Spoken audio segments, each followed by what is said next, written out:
LNG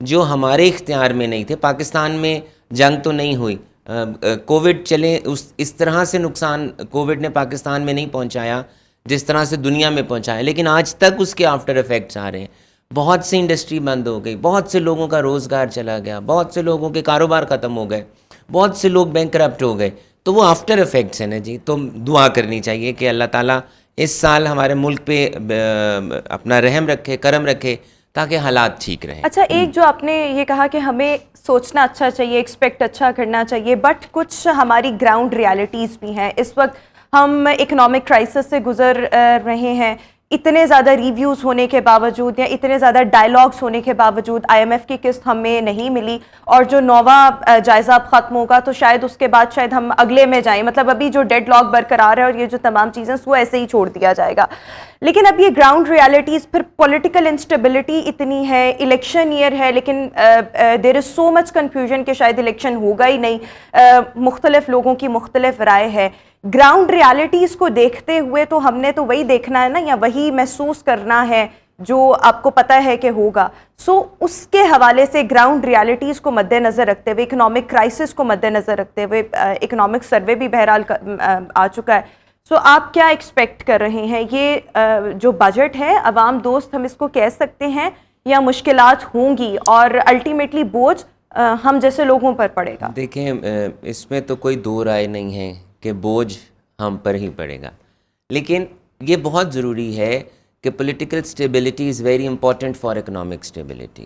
اور یہ عوام سے زیادہ یہ پولیٹیکل پارٹیز اور پولیٹیکل پارٹیز کے لیڈرز کی ذمہ داری ہے کہ وہ ایک پیج کے اوپر بیٹھیں اور اپنا چارٹر آف اکانومی کو ڈیزائن کریں اور اس کو سائن کریں اگلے 10, 15, 20 سال کا, کہ کسی بھی پارٹی کے آنے یا کسی بھی پارٹی کے جانے سے ہمارا اکانومی کا پہیہ ڈسٹرب نہیں ہوگا. تو یہ میں سمجھتا ہوں کہ یہ عوام, دیکھیں جو پچھلے ہم نے قرضے لیے, ہم یہ کہتے ہیں کہ جی پاکستان کا قرضہ بہت بڑھ گیا. میں سوال یہ کرتا ہوں کہ کیا کبھی پچھلی کسی بھی گورنمنٹ سے پوچھا گیا کہ وہ آپ نے قرضہ کہاں پر لگایا, اور اگر لگایا بھی تو کیوں لگایا وہاں پر؟ کیا ہم نے ان قرضوں سے کوئی اپنے واٹر ریزروائرز بنائے, ہم نے ڈیمز بنائے, ہم نے کیا کوئی انڈسٹریل پارکس بنائے, ہم نے کوئی سولر پارکس بنائے, ہم آلٹرنیٹ انرجی کی طرف گئے؟ دیکھیں, قرضہ سارے لیتے ہیں, قرضہ آپ کی انڈسٹری بھی لیتی ہے, لیکن آپ کی جو انڈسٹری قرضہ لیتی ہے وہ ایکسپینشن کے لیے لیتی ہے, وہ ویلیو ایڈیشن کے لیے لیتی ہے. وہ اس لیے لیتی ہے کہ اگر وہ اپنی ٹیکنالوجی کو نہیں کو لا رہا ہے تو وہ اس خود جنریٹ کرے گا اس ایکسپینڈیچر کو, جو آپ نے انٹرسٹ پے کرنا ہے وہ انکم سے آپ پے کرتے ہیں. تو دیکھیں, اگر ہم نے قرضے لے کر ان کو ضائع کر دیا تو پھر تو اس کا بوجھ ہمارے اوپر ہی آئے گا. اور اگر ہم نے اس کو کسی ایسی جگہ پہ, پروڈکٹیو جگہ پہ لگا دیا کہ وہ خود اپنی انکم کو جنریٹ کرے گا, اور انکم کو جنریٹ کرے گا, اپنے ایکسپینڈیچرز کو بھی خود میٹ کرے گا, تو ویل اینڈ گڈ. اب ہماری 75 سالہ تاریخ آپ کے بھی سامنے اور میرے سامنے بھی ہے کہ ہم نے وہ جو قرضہ ہے وہ کہاں لگایا. اور ایک اور بات, آپ نے ابھی IMF کی بات کی. IMF کیا کہتا ہے؟ IMF یہ تو نہیں کہتا کہ اپنی عوام کو سہولت نہ دو. IMF یہ کہتا ہے کہ اگر آپ کے پاس پیسے ہیں تو اپنی عوام کو سہولت دو, اگر آپ اتنی ارننگ کر رہے ہیں تو اپنی عوام کو سہولت دو. IMF یہ کہتا ہے کہ مجھ سے پیسے لے کے اپنی عوام کو نہ دو, خود جنریٹ کرو, ٹیکس بیس کو بڑھاؤ, ڈاکومنٹیشن کو بڑھاؤ. کیا IMF نے کہا ہے کہ آپ ہمارے پاس آئیں؟ IMF نے تو نہیں کہا نا آپ ہمارے پاس آئیں. اب ہمارے حالات ایسے ہیں کہ ہمیں IMF کے پاس جانا پڑتا ہے, کیونکہ جب ہماری کٹی میں پیسے نہیں ہیں, اب ہم IMF کے پاس نہیں جاتے تو کوئی اور ڈونر ایجنسی ہمیں پیسے نہیں دیتی. ہم IMF کے پاس نہیں جاتے تو ہمارے دوست ممالک ہمیں پیسے نہیں دیں گے, ہمارے اسلامی بھائی جو ممالک ہیں وہ ہمیں پیسے نہیں دیتے کہ بھئی آپ پہلے IMF سے جا کے اپنا ریویو کلیئر کرائیں, اس کے بعد ہم آپ کو ڈونیشنز دیں گے یا ایڈ دیں گے. تو لیکن میں پھر سمجھتا ہوں جی کہ we have to be positive, ہمیں ہمیشہ اچھا سوچنا چاہیے ہے. اور پھر ملک کے, اور جو دیکھیں ہم پہلے کیا بات کر رہے تھے, پاکستان ڈیفالٹ ہونے کے لیے جا رہا ہے, خدا نہ خواستہ. دیکھیں یہ ڈیفالٹ کے جو کانسیکوینسز ہیں اس کی ہمیں سمجھ ہی نہیں ہے. ہم بہت آرام سے بیٹھ کے کہہ دیتے ہیں Pakistan is going to default, Pakistan is going to default. بھائی اگر پاکستان ڈیفالٹ کر گیا پھر ہم یہاں نہیں بیٹھے ہوں گے, ہماری LCs نہیں کھلیں گی, ہمارا فیول نہیں آئے گا, ہم اپنے اسکول اور اپنی ایکٹیویٹیز انڈسٹری کو نہیں چلا سکیں گے.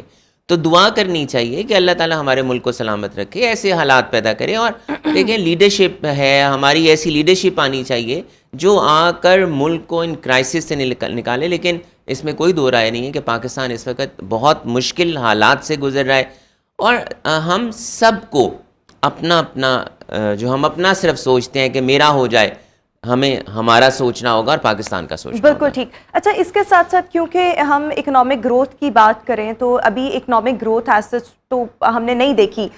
پچھلا اسپیشلی 1 سال دیکھیں تو کافی زیادہ وہ ٹف گزرا. اکنامک گروتھ کو بہتر کرنے کے لیے انویسٹمنٹ کا آنا, انویسٹرز کا ہونا بھی بہت زیادہ ضروری ہے. سو آپ کو کیا لگتا ہے کہ انویسٹرز کو لانے کے لیے, انویسٹمنٹ کے لیے اور اس کے ساتھ ساتھ اکنامک گروتھ کے لیے اوور آل اس وقت حکومت کی ترجیحات بجٹ کو لے کر کیا ہونی چاہیے؟ دیکھیں یہ بہت ضروری ہے کہ سب سے پہلے آپ اپنے لوکل انویسٹر کو اتنا ٹرسٹ دیں. اب اگر آپ کا اپنا لوکل انویسٹر آپ کے ملک سے باہر جا رہا ہے تو ہم باہر والے انویسٹر کو کیسے کہیں کہ آپ ملک کے اندر آؤ؟ ہماری تو یہاں سے انڈسٹری بند ہو کے دوسرے ممالک میں جا رہی ہے, بنگلہ دیش جا رہی ہے, اس کے بالکل سب کو پتہ ہے کہ بنگلہ دیش جا رہی ہے. جی. تو میں کسی فورن انویسٹر کو یہ کیسے کہوں کہ آپ میرے ملک کے اندر آ کر انویسٹمنٹ کریں؟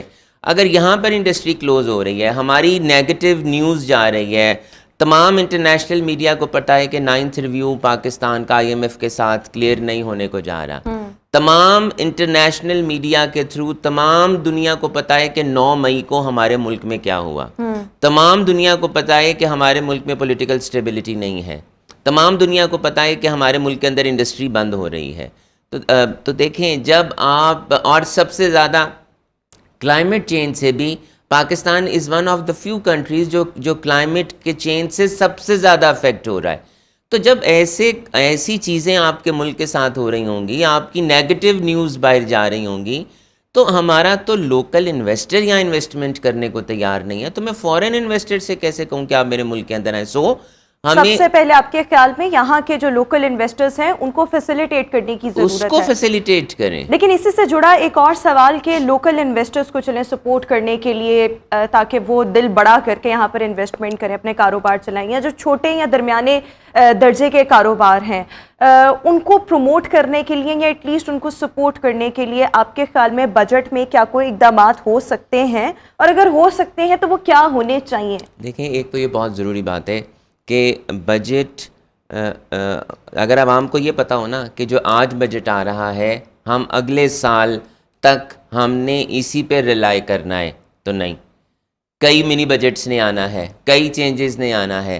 تو جب تک آپ کی کنسسٹنسی آف پالیسی نہیں ہوتی, جب تک آپ کو یہ نہیں پتا کہ آپ کے ملک کے اندر انوائرمنٹ, جو آپ کا انویسٹمنٹ کا انوائرمنٹ ہے وہ کیسا ہے, کوئی آپ کے ملک کے اندر کیسے انویسٹمنٹ کرے گا. اور یہ بہت ضروری ہے کہ جو آپ کے کرٹکس ہوتے ہیں نا, ان کرٹکس کی بات کو سننا چاہیے اور اپنی غلطی کو کریکٹ کرنا چاہیے. اگر ہم SME کو پروموٹ کرنا چاہتے ہیں تو ہمیں اس کو سستی بجلی دینی ہوگی, اور اس سب کے ساتھ ساتھ ایسی پالیسیز جو سسٹین کریں. اور چارٹر آف اکانومی ہم اس پر بھی بات کریں گے. کاشف انور صاحب ہمارے ساتھ شو میں موجود ہیں, لیکن ابھی ہم شو میں ایک شارٹ اور کوئک بریک شامل کریں گے.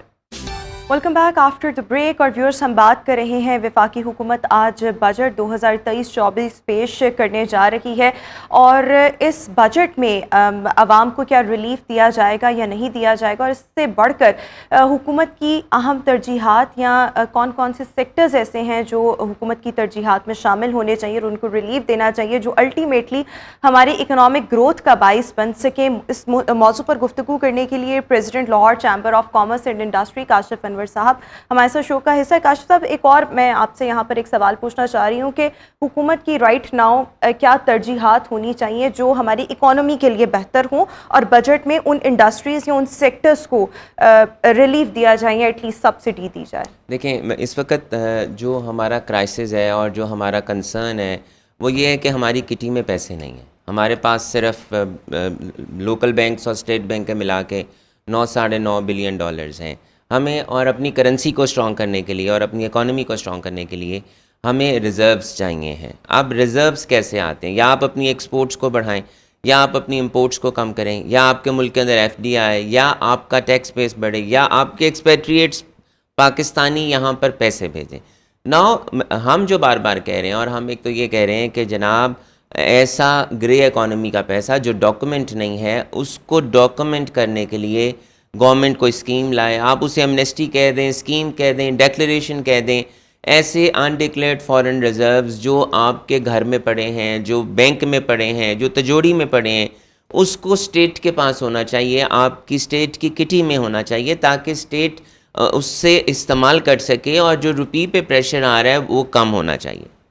Documentation is very important. Government کو ڈاکومنٹیشن کی طرف, اور یہ ہم پاکستانیوں کی بھی ذمہ داری ہے کہ ہمیں اپنی انکم ٹیکس کی ریٹرن کو فائل کرنا چاہیے. یہ دیکھیں, میں تو اب یہ کہتا ہوں کہ اس میں اسٹیٹ کا نقصان نہیں ہے کہ ہم اپنی انکم ٹیکس کی ریٹرن کو فائل نہیں کرتے.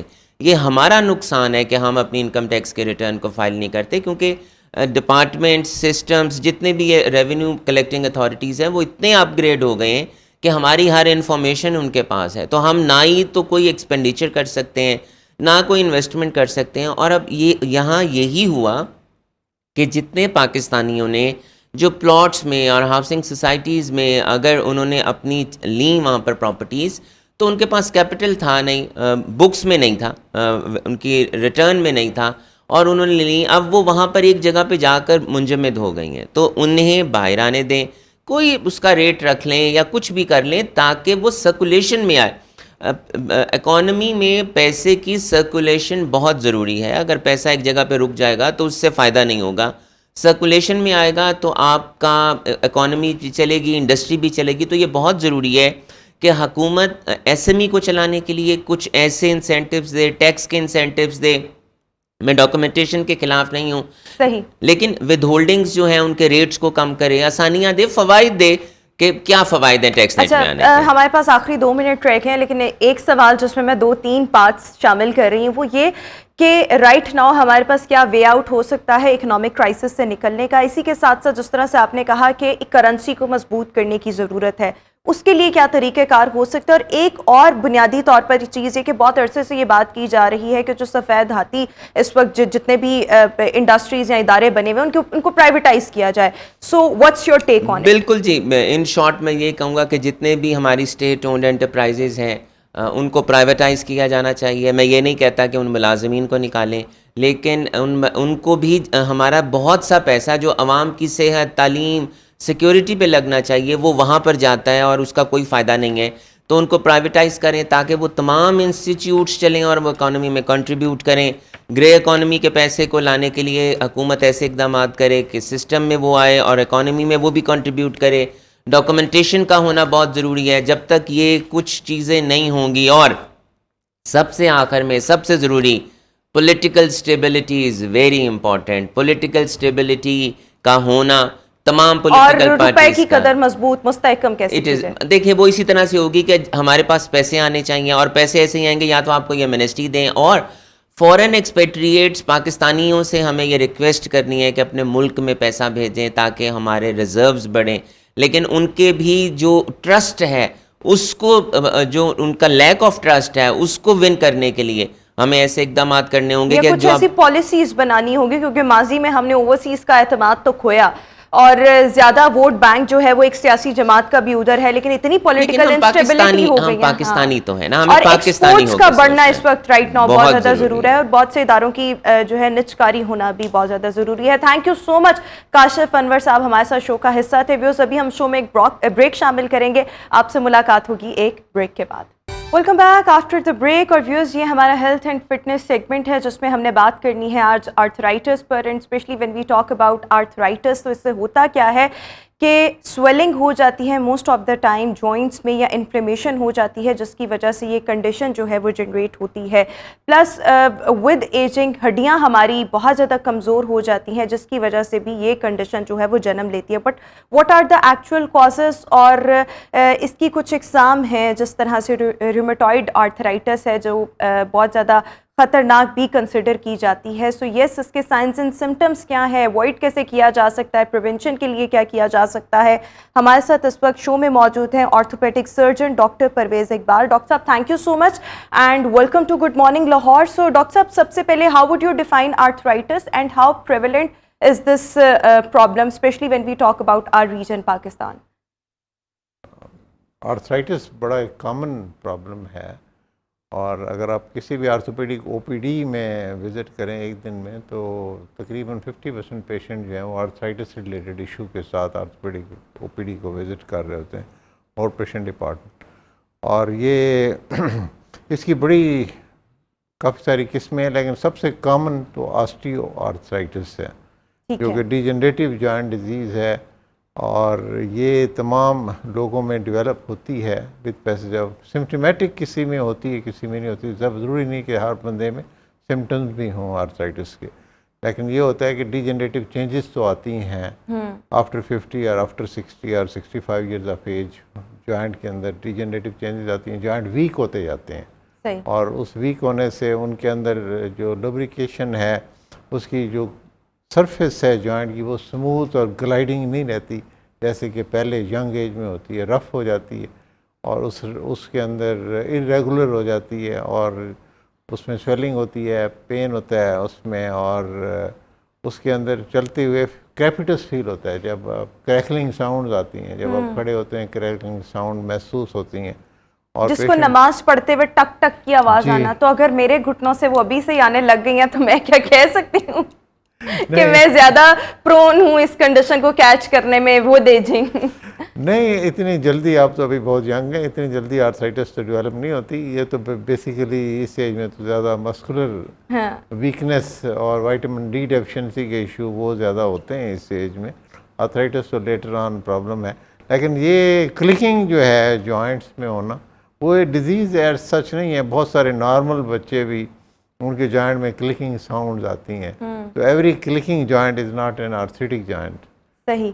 جی، اس کی وجوہات کیا ہیں؟ کیا اس کو ہم آٹو امیون ڈیزیز کہہ سکتے ہیں؟ آپ کے جینز میں رن کرتی ہے، فیملی میں رن کرتی ہے، یا آپ نے اپنی ینگ ایج میں کوئی خوراک ایسی استعمال کی ہوتی ہے مطلب جو آپ کے لیے آبویسلی ہیلدی نہیں ہوتی، یا ایٹ ٹائمز میں نے کچھ خواتین کو یہ دیکھا ہے جو بہت زیادہ ڈائٹنگ کرتی ہیں، اور ڈائٹنگ کی وجہ سے یا ان کو لیٹر ایج میں جا کے آسٹیوپوروسس ہوا یا آرتھرائٹس ہوا. تو اس کی بیسک ریزنز کیا ہیں جس کی وجہ سے یہ کنڈیشن آ سکتی ہے؟ آرتھرائٹس کی ڈفرینٹ ٹائپس ہیں، اور ہر ٹائپ کی اپنی ریزنز ہیں. جو آسٹیو آرتھرائٹس جو سب سے کامن ہے، اس کی جو یہ تو لائف سٹائل ڈیزیز زیادہ ہے. اس میں کچھ تو جینز میں ہے، جو جن کے پیرنٹس آلریڈی کو آرتھرائٹس تھا، آپ کو بھی ہونے کا امکان زیادہ ہے ان کا. لیکن یہ ہے کہ اگر اوبیسٹی ہے، ویٹ زیادہ ہے، اور اس کے ساتھ ڈائبٹیز ہے، تو اس کے ساتھ ان میں ڈیجنریشن کا پروسیس تیز ہو جاتا ہے، اور اس میں جو چینجز جوائنٹ میں آنی چاہیے ان ڈیکیڈز، وہ ایئرز میں آنا شروع ہو جاتی ہیں. جو دوسری آرتھرائٹس کی ٹائپ ہے وہ آٹو امیون ہے. اس میں جس کو ہم رومیٹائڈ آرتھرائٹس کہتے ہیں، وہ آٹو امیون ڈیزیز ہے. وہ آٹو امیون ڈیزیز کا مطلب ہے کہ جسم کے اندر جو ڈیفنس میکنزم ہے، وہ بیسیکلی آپ کے اپنے ٹیشوز کے اگینسٹ وہ اس کی اینٹی باڈیز بننی شروع ہو جاتی ہیں. اچھا. اور ان کی وجہ سے اندر جو ویئر اینڈ ٹیئر کا پروسیس ہے وہ ریپڈلی انہینس ہو جاتا ہے، اور جوائنٹ ڈسٹرائے ہونا شروع ہو جاتا ہے. اس کے ٹیسٹ ہیں، ان کو ہم ایول. پھر ایک اور آرتھرائٹس کی ٹائپ ہے جس کو ہم گاؤٹی آرتھرائٹس کہتے ہیں، گاؤٹ. اور یہ زیادہ ہوتی ہے ان لوگوں میں جو میٹ جو بڑے شوق سے کھاتے ہیں، خاص طور پر ریڈ میٹ، اور ان کی وجہ سے ان کا یورک ایسڈ لیول اپ ہوتا ہے. اس کی یورک ایسڈ اپ ہونے سے اس کی چینجز ان کے اندر پھر انفلیمیٹری چینجز آ جاتی ہیں. یہ ویسے کس ایج میں سب سے زیادہ کامن ہوتا ہے؟ آپ بھی اتنا وسیع آپ کا تجربہ ہے، پیشنٹس دیکھتے رہے ہیں، ابھی بھی دیکھتے ہیں پریکٹس میں، سو کس ایج میں آرتھرائٹس بہت زیادہ کامن ہے؟ جو ریموٹائڈ آرتھرائٹس ہے وہ تو ارلی ایج میں شروع ہو جاتا ہے، بعض دفعہ بیفور 20 شروع ہو جاتا ہے. اور اس کے اندر ڈیفارمٹیز، اگر بہت ڈیزیز ایگریسو ٹائپ ہے اور اس کا کورس ایسا ہے کہ پرماننٹ جسے ہم کہتے ہیں، اس کے اندر تو سمٹمز اور بھی کافی ساری ہوتی ہیں جوائنٹس کے علاوہ بھی. کیونکہ آٹو امیون ڈیزیز ہے تو اس کے اندر آئیز میں بھی، اسکن میں بھی، ہارٹ میں بھی، آپ کی ہیئر فالیکل ہیں ان کے اندر بھی، باڈی کے ہر آرگن میں اس کی سمٹمز ہیں، لنگس کے اندر سمٹمز ہوتی ہیں. تو اس کے اندر یعنی یہ ایک کنڈیشن جو ہے وہ دوسری بیماریوں کو بھی جنم دے سکتی ہے. بالکل، وہ سسٹمک ہے نا یہ ڈیزیز اٹ سیلف، چونکہ امیون پروسیس ساری باڈی کو انوالو کرتا ہے. تو اس میں ملٹیپل آرگنز کی اور سب سے زیادہ خطرناک جو ریومیٹوئڈ آرتھرائٹس ہی ہے. ہاں خطرناک کا مطلب جس سے آپ کا لائف سٹائل بہت زیادہ متاثر ہو نا, آپ کے چلنے پھرنے میں تکلیف ہو, ڈیفارمٹیز ڈیولپ ہو جاتی ہیں اور لانگ ٹرم اس کو ٹریٹ کرنا ریلیٹیولی ڈیفیکلٹ ہے, آپ ایسے کہہ لیں, as compare to other forms of arthritis. بالکل ٹھیک ہو گیا. یہیں سے گفتگو کا سلسلہ آگے بڑھائیں گے ویورز. ابھی ہم شو میں ایک بریک شامل کریں گے, آپ سے ملاقات ہوگی بریک کے بعد. Welcome back after the break. اور ویورز ہم آرتھرائٹس پر بات کر رہے ہیں. ڈاکٹر صاحب میں اب آپ سے یہ سوال کرنا چاہوں گی کہ آرتھرائٹس کون کون سے چیزیں ایسی ہیں یا کوئی نہ کوئی فزیکل ایکٹیویٹی ایسی ہونا جو ہم اپنی لائف میں شامل کر لیں جو ود ایجنگ ہم اس چیز کے چانسز جو ہیں وہ منیمائز کر سکیں, یا ہم اپنی خوراک میں کس طرح کے وائٹامنز منرلز کا اضافہ کریں کہ ہم منیمائز کر سکیں چانسز کو. اس میں سب سے امپورٹنٹ یہ ہے کہ ہم نے اپنا ویٹ بالکل اپنی ہائٹ کے حساب سے ٹھیک رکھنا ہے. سب سے امپورٹنٹ اپنے آپ کو اوور ویٹ نہیں ہونے دینا. پھر جو لائف سٹائل ماڈیفائنگ ڈیزیزز ہیں ان سے آپ نے اپنے آپ کو اوائڈ کرنا ہے ایز فار ایز پاسیبل. اگر فیملی میں ڈائبٹیز ہے اور مدر فادر سائڈ پر دونوں ہے, we are more likely to get diabetes, تو اس میں ہم نے آپ کو مانیٹر کرتے رہنا ہے. اب تو ایسے ٹیسٹ آ گئے ہیں جس سے آپ پری ڈائبٹک اسٹیج پر اپنے آپ کو ڈائگنوز کر سکتے ہیں, جس کو کہتے ہیں HbA1c. یہ بڑا اچھا ٹیسٹ ہے. اس سے 3 months کے بعد ایک دفعہ کرا لیں, آپ کی ایوریج بلڈ شوگر کتنی ہے اس کا پتہ چل جاتا ہے. کیونکہ یہ ڈیزیز بھی آرتھرائٹس میں بڑا وہ کرتی ہے کہ آپ کی جوائنٹ میں جو چینجز بڑی سالوں میں آنی ہیں وہ مہینوں میں آ سکتی ہیں, یا ڈیکیڈز میں آنی ہیں وہ ایئرز میں. لائف سٹائل کا کتنا عمل دخل ہے؟ بہت زیادہ. اس میں جی ایکچولی جو ہمارے جوائنٹس ہیں they are designed to serve us for many many decades of your life.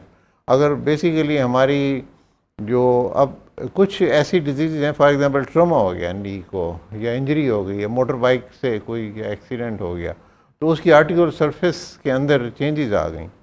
اب آرٹیکولر سرفیس اتنی سموتھ نہیں رہی, اس کے اندر اسٹیپ آ گیا, تو اس کی وجہ سے اس کا ویئر اینڈ ٹیئر کا پروسیس بہت ریپڈلی انہینس ہو جاتا ہے. اسی طرح جو لوگ گیمز کرتے ہیں, جو کمپیٹیٹیو سپورٹس ہیں لائک اسکواش ہے یا کوئی اور, یا اس میں آپ کو ACL انجری ہو جاتی ہے, انٹیریئر کروشیٹ لیگامنٹ اس کو کہتے ہیں, اس کی انجری ہو جاتی ہے, اس کے اندر بھی پلے آ جاتے ہیں. صحیح. اس پلے کی وجہ سے بھی ویئر اینڈ ٹیئر کا پروسیس جو ہے اس کی اسپیڈ وہ تیز ہو جاتی ہے. یہ ویسے خواتین میں زیادہ ہے کامن یا مردوں میں زیادہ کامن ہے؟ یہ زیادہ پاکستان میں تو جینٹس میں زیادہ کامن ہے, کیونکہ بہت ایکٹیو سپورٹس میں لیڈیز تو کم کرتی ہیں, لیکن باہر کی دنیا میں جہاں لیڈیز بھی بہت زیادہ سپورٹس میں ایکٹیو ہیں وہاں ان میں بھی ہے. اچھا, جو اگر آپ کی دیکھیں فزیکل ایکٹیویٹی ہے نا, سپورٹس بھی, لیکن آپ بہت زیادہ کھیل کود میں پارٹیسپیٹ کر رہے ہیں, سو لیٹر لائف میں آپ کو آرتھرائٹس کا پرابلم ہو سکتا ہے. ہاں, اس میں اگر آپ انجر کر لیتے ہیں نا نی کو, پھر اگر آپ ایسی سپورٹس رکھتے ہیں جس سے اپنے آپ کو انجری سے آپ بچا کے رکھتے ہیں, اپنا ویٹ مینٹین رکھتے ہیں, فزیکل فٹنس, پھر تو آپ کے لیے جوائنٹ کے لیے بہت اچھا ہے. لیکن اگر آپ اس کو اوور ڈو کرتے ہیں تو پھر اس کے سائیڈ ایفیکٹس. اچھا, آرتھرائٹس کا علاج ہے کیا, اور کون کون سی سچویشنز یا کنڈیشنز ایسی آ جاتی ہیں جب ایک سرجری جو ہے, آپریشن جو ہے وہ ناگزیر ہو جاتا ہے, اور کیا اس کا علاج ہے سرجری میں؟ ہاں, اس میں اس کی ڈپینڈ کرتا ہے کیا اسٹیج کیا ہے ڈیزیز کی. ٹھیک ہے. اس میں شروع میں تو صرف لائف سٹائل ماڈیفائی کرنے سے آرتھرائٹس کے بہت سے سمپٹم ٹھیک ہو جاتے ہیں. جو لوگ جن کا اوور ویٹ ہے ان کو کہتے ہیں ویٹ ٹھیک کریں, جن کے مسل ویک ہیں انہیں کہتے ہیں مسل کو اسٹرینگتھن کریں, پھر فزیوتھراپی کریں, وہ بھی اس کا بڑا امپورٹنٹ رول ہے فزیوتھراپی کا.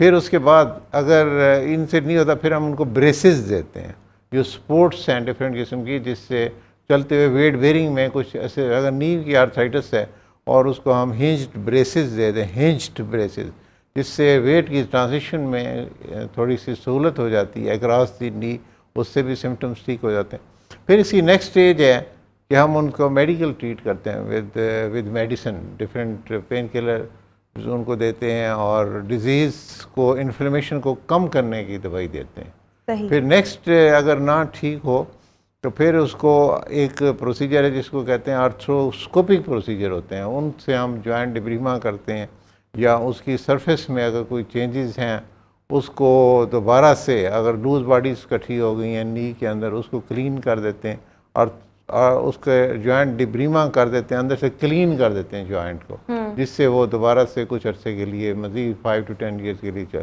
پھر اس کے اندر کچھ انجیکشنز ایسے ہیں جو ہیلپ فل ہوتے ہیں کچھ پیشنٹ میں, ناٹ آل آف دیم, لیکن اور اس سے جو بیسیکلی جو لوبریکیشن پروسیس ہے وہ تھوڑا سا سموتھ ہو جاتا ہے. پھر اگر جوائنٹ کے اندر کوئی ڈیفارمٹیز ایسی بن گئی ہیں, اینگولر ڈیفارمٹی, فار ایگزامپل پیشنٹ کو پہلے ریکٹس رہا ہے یا کوئی اس کے اینگولر ڈیفارمٹیز ڈیولپ ہو گئی ہیں نی کے اندر, تو اس کو کریکٹ کرتے ہیں, اس سے بھی آرتھرائٹس ٹھیک ہو جاتا ہے.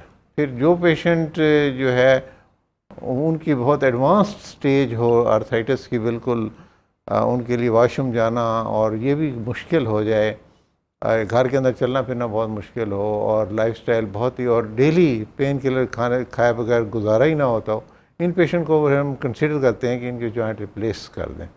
تو joint replacement surgery itself is a major breakthrough in orthopedics, اور اس سے بہت سارے لوگوں کا لائف سٹائل بہت بہتر ہو جاتا ہے, اور ایسے پیشنٹ جو مکمل ڈسیبلڈ ہیں وہ سرجری کے بعد چلنے پھرنے کے دوبارہ. اچھا, یہ اس کا علاج ہے, یعنی بہت سے پرابلمس یا کنڈیشنز میڈیکل ایسی ہوتی ہیں جو مینیجیبل ہوتی ہیں تھرو آؤٹ دا لائف, لیکن ان کا علاج کوئی نہیں ہوتا, وہ ٹریٹیبل 100% نہیں ہوتی. بٹ آرتھرائٹس کا آپ کے مطلب آپ نے جو اپنی گفتگو کی اس سے میں نے یہی احاظ کیا ہے کہ یہ قابل علاج بیماری ہے, اور اگر اس کا بر وقت علاج ہو جائے تو اٹ کین بی ٹریٹڈ. جی بالکل, اگر آپ اپنے آپ کو ہیلدی رکھتے ہیں اور اپنے جوائنٹس کو پروٹیکٹ کرتے ہیں تو یہ آپ کے 70 to 80 ایئرز آف لائف تک آپ کے جوائنٹس میں کوئی مسئلہ نہیں ہوتا, اور آپ کے بالکل پین فری رہتے ہیں, اور آپ کی زندگی بڑی آرام سے گزرتی ہے. اچھا, اس میں جو مختلف ہمارے یہاں پر آج کل ڈائٹ کا, ویسے تو اوور آل ہی پوری دنیا میں ڈائٹنگ کرنے کا, کیٹو ڈائٹ ہو گئی یا مختلف کریش ڈائٹ بہت سی خواتین کرتی ہیں, اس کا بڑا رجحان ہے. میں نے پرسنلی اپنے سرکل میں بھی کچھ 1-2 خواتین کو ایسے دیکھا کہ ان کو آرتھرائٹس ہوا بیکاز انہوں نے کریش ڈائٹ کی تھی, ایٹکنس ڈائٹ. تو کیا بہت زیادہ ڈائٹ کرنا یا اس سے بہت سے اسینشیل نیوٹریئنٹس مائنس کرنا بھی از اٹ سو آپ کو آرتھرائٹس کی طرف لے کر جاتا ہے؟ یس آف کورس, اس میں جو اسینشیل امائنو ایسڈز ہیں وہ اگر ہماری فوڈ میں شامل نہیں ہیں تو باڈی میں بڑی ریپڈلی آسٹیوپروسس کا پروسیس شروع ہو جاتا ہے, اور آپ کے اسکیلٹن ویک ہونا شروع ہو جاتا ہے, آپ کی آئی سائٹ ویک ہو جاتی ہے, آپ کی ہیئر فال شروع ہو جاتا ہے, آپ کی اسکن تھن ہو جاتی ہے, آپ کی جوائنٹ کے اندر چینجز آ جاتی ہیں. تو جوائنٹ بھی پروٹین پر ڈیپینڈنٹ ہیں اور ہر چیز. تو اس میں جو بھی ڈائٹنگ کرنی ہے اس میں آپ نے اس طریقے سے ضروری خیال رکھنا ہے کہ اسینشیل امائنو ایسڈ ملتے رہیں, اس کی اماؤنٹ کم کرنی ہے, کاربوہائیڈریٹ کم کرنا ہے.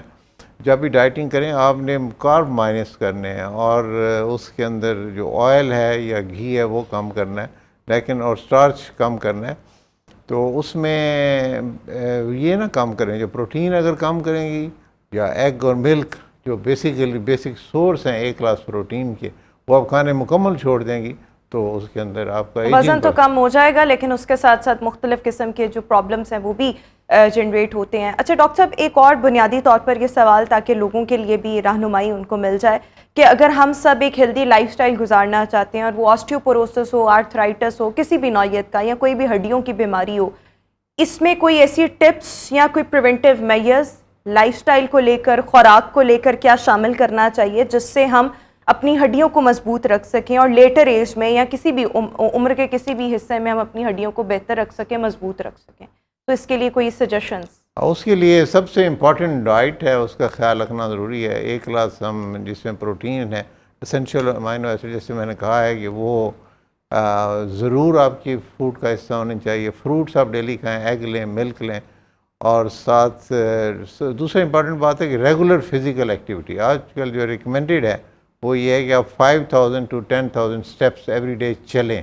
جو واکنگ ہے وہ سب سے اچھی ایکسرسائز ہے, اور half an hour to 45 minutes کی اگر آپ واک ڈیلی کرتے ہیں تو آپ کے تقریباً تمام جوائنٹس جو ہیں ان کو بہت اچھی اس کے اندر بلڈ سپلائی اور ریپیئر میکنزم اور وہ سارا انیشیٹ ہو جاتا ہے, اور آپ کے جوائنٹس کو وزن کو مینٹین رکھنا. اور کوئی ایسے وائٹامنس یا منرلس جو ضروری ہیں ہماری ہڈیوں کے لیے, لائک کیلشیم؟ ہاں, وہ ڈائٹ میں سب شامل ہوتے ہیں, آپ کو ایڈیشن لینے کی ضرورت نہیں ہوتی. آپ اگر گڈ ڈائٹ لیتے ہیں جیسے ملک ہیں, ایگ ہیں, فریش فروٹس ہیں, اور فش ہے, اور باقی چیزیں, تو پھر اور ڈرائی فروٹس ہیں, نٹس, وہ کھانے انسانوں نے چھوڑ دیے ہیں. اس کی وجہ سے بہت ساری بیماریاں انسانوں میں پیدا ہونا شروع ہو گئی, انکلوڈنگ کینسر. جو اب جو لیٹسٹ ریسرچ ہے اس نے یہی شو کیا ہے کہ جو B17 ہے, B17 جو کہ نٹس میں ہوتا ہے, وہ چونکہ بہت کم کھانے شروع کیے تو it has a link with increase incidence of cancer in the world. تو یہ جو ہے ڈرائی فروٹس بھی کھانے ہیں ساتھ, نٹس بھی کھانے ہیں ساتھ ہم نے. اینڈ لائف اسٹائل از دا کی. لائف اسٹائل میں آپ ماڈیفیکیشن کر کے اس طرح کے جتنے بھی پرابلمس ہیں بلکہ ہر بیماری کو خود سے دور رکھ سکتے ہیں. Thank you so much doctor صاحب, آپ نے ہمارے شو کے لیے وقت نکالا. ویورز اسی کے ساتھ ابھی ہم شو میں ایک بریک شامل کریں گے, آپ سے ملاقات ہوگی بریک کے بعد.